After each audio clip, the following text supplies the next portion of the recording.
wisdom point number one, I told you, get out of comfort zone. So important to know today what is AI, what is ethics, and what is robo rights, because the future is being more and more controlled by artificial intelligence, right?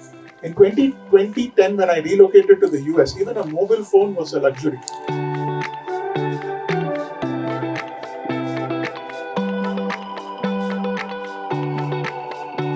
नमस्कार, मेरा नाम है हर्षवर्धन सिंह और आप देख रहे हैं MSTV।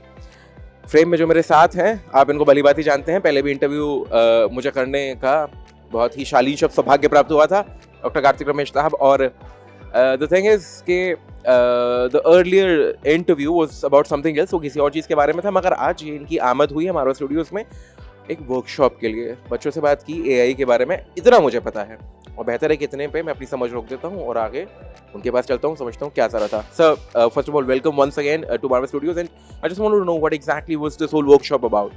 Thank you so much. पहले मैं ये कहना चाहता हूँ कि मैं बहुत आभारी हूँ डॉक्टर संदीप मारवा जी ने, जिन्होंने ये मौका दिया. He has given me this wonderful opportunity to come and speak at AFT under the banner of the International Chamber of Media and Industry, a very prestigious occasion. I absolutely, first of all, want to say loved the warmth, the welcome by the students, the faculty members, the dean, the executive director, and I can't wait to come back. The topic today was on the fear which AI has created, especially on careers, on people's future. Somebody in the class, a very, very intelligent audience, I should really compliment the students. They were asking me about the point of singularity. Is AI going to take over humanity? And today also we had headlines of a big tech company's stock price falling because it was not giving ethical responses to certain questions. So the challenge of whether artificial intelligence, within the quotes artificial, is as important as AI, which is augmented intelligence, versus authentic intelligence. So the augmentation is with human creativity. The authenticity is when you know behind AI there is a creative human being. And I introduced this audience also to a concept of Boston Consulting Group. In 2022, they published a paper. The future of technology is bionic organization. जैसे हम बोलते हैं biology. So bionic means a company which is led by humans, along with technology, bringing the best of both. So it was a very interactive session. We even did some experiments, including from Massachusetts Institute of Technology, MIT, on what is called the moral machines. Moral machine. कि कैसे AI को हम अच्छा बनाएं? How do we make it good? How do we teach AI this is good, this is bad? एक और चीज़ जो मैंने कवर किया कि bias is there in AI. For example, bias in the sense हम differentiate करते हैं. आप खुद ही सोच लो, any movie you see, most of the movies, most of the machinery is white in color. Color के basis पे हम unfair बन जाते हैं. We create robots. Movies में भी आप देखो, majority of movies, unless it is an evil robot. Now if it is an evil robot, उसको red, black. अच्छा robot है white. क्यों? Why this inherent human bias, right? Stereotype has come even in the robot. So the fundamental question which was answered is AI going to take over humanity? Far from that. Is AI going to replace our jobs? Interestingly, I had one lady student, Hanshika, from the, I think, arts, and it was very interesting to see they are also coming forward. And her question was, sir, is AI going to take my creativity away? OpenAI is coming with technology which will create movies, deep fakes, we are saying. So all of these are fears, uncanny fears. So my whole attempt here was to unsettle those fears with very rational assumptions, show them examples of how MIT, Stanford are creating social experiments to make AI more human-friendly, more ethical, more human-like. And my company, Sentinel AI ML Labs, is exactly focused on building ethical frameworks, creating AI in a responsible way. This is where... Dr. Ramesh, I just wanted to emphasize a bit over this responsibility part, how exactly it could be responsible. Correct. So let me give two examples, let's say from healthcare industry. Now, today you have AI which says कि tumor है cancer नहीं है, heart disease है, block है, surgery करना है, नहीं करना है. So what is the level of accuracy with which we can say this? As an expert in AI, I can tell you 70 to 80% is a big achievement if you reach that. It is usually 65 to 70. तो अगर एक मरीज को गलत diagnosis चला जाए, so who holds that responsibility? Responsible AI is not about only making AI responsible. अगर कोई चीज़ गलत हो जाए, who holds that responsibility? Are we building that frame? Accountability, traceability. And that's why MIT does an experiment where an electric car goes out of control and it can hit anybody on the road. There are people inside the car. तो किसको मारेगा? People inside the car or people outside the car? Does it know to distinguish? ये मेरा मालिक है, उसको protect करना है, बाहर का जो बच्चा चल रहा है या कुत्ता चल रहा है उसको नहीं मारना है. So responsibility is an ethic again. You need to build that thing into. You cannot program it. You can only take human opinions and you can. I'm sorry, I'm interrupting, but I have a question, like a genuine question. When you're talking about accountability, responsibility at the time of that accident, God forbid, अगर accident हो भी जाता है, तो उसमें responsibility होगी किसकी? जो अंदर drive कर रहे हैं, the one who is driving, like sitting on the driver's seat, or the one who was out there as a pedestrian, किसकी जिम्मेदारी उस लिहाज से होगी? Correct. तो इसके लिए वही मैं बोल रहा हूँ कि वो framework हमें context in AI is very important. You are leading to a point which is not only response context. In what context did it happen? There are 3 laws of robotics. The first law says don't harm a human. Second law says even when you are given instruction, make sure that you don't harm the human. Third law says to protect your existence, make sure you don't harm a human. So this is a very dilemma kind of a situation, जो moral dilemma बोलते हैं. So in case it has to hit a baby or a dog on the road and save the life of somebody in the car, then the question is who is responsible for that? Insurance policy. What kind of safety measures are built into the car? The manufacturer. So it's a joint responsibility. Today we think that AI is going to decide, it is going to conclude, it's going to be responsible. No. We have to remember the role of humans in defining these frameworks. जितना भी AI advanced हो जाए, autonomous हो जाए, उसकी जो responsibility, उसकी जो values है, that has to be decided by the human creativity.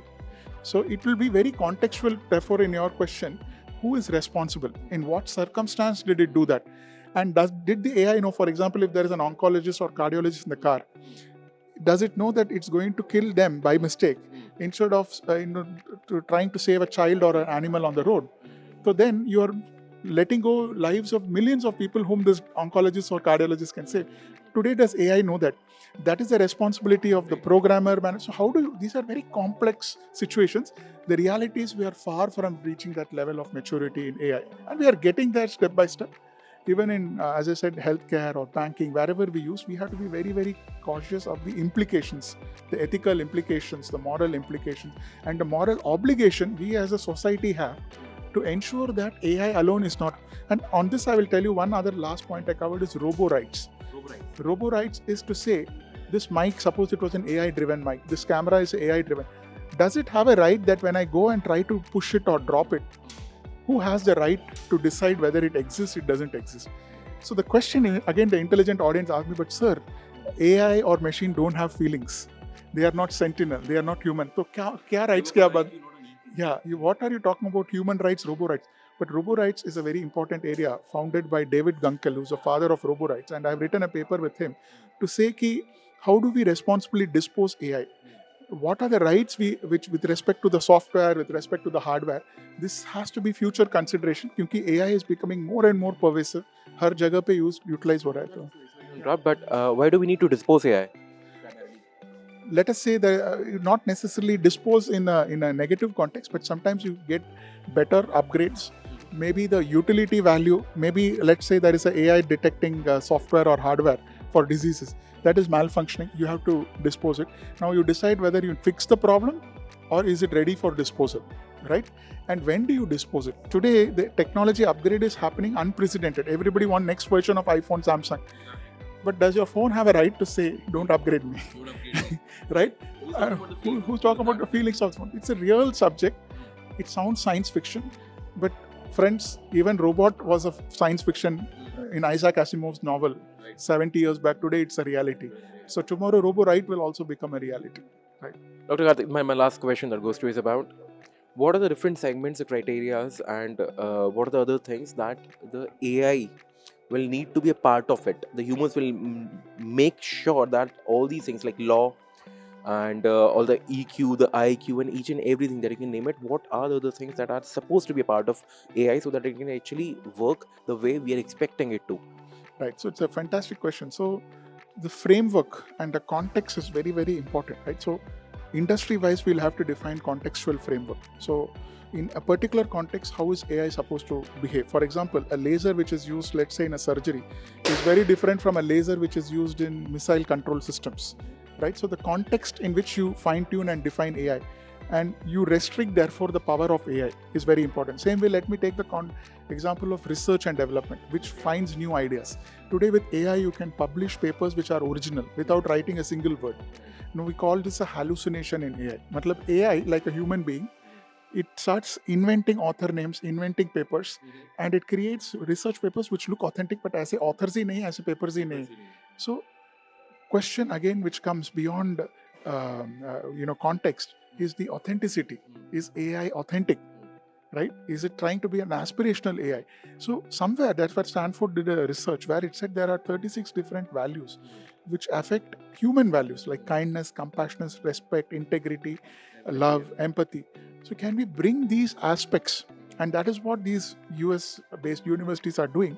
Okay, how do you make AI more contextual, more responsible, more authentic, and augmented with human? So we are far away from AI, which is autonomous and completely on its own. You still need the human touch. So therefore, the future is AI led by human touch. AI with human, which is what is Bionic all about. Yeah. And the whole idea of AI taking over the human race is current, like perspective we'll think from that is quite vague, and it is exactly the way when this 21st century was about to start, the like people said that internet is going to take over and everything's going to end, exactly like the same. That's what I can think of right now. Correct. You could take an example of a drone and a plane.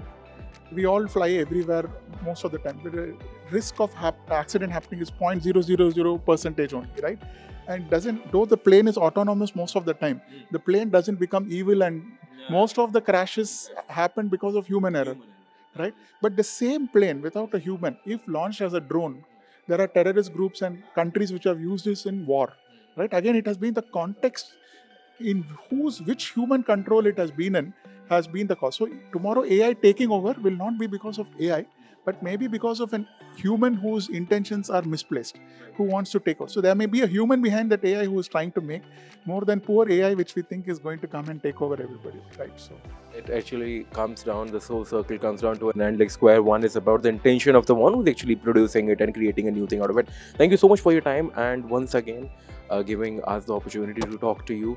And it's a pleasure always when you are there talking to you and learning new things. Thank you so much for giving us that. Thank you. A pleasure to be here and meet you again. And I'm once again grateful to Marwah Studios, AFT University, Dr. Sandeep Marwah, and the entire management, students and faculty here. Thank you.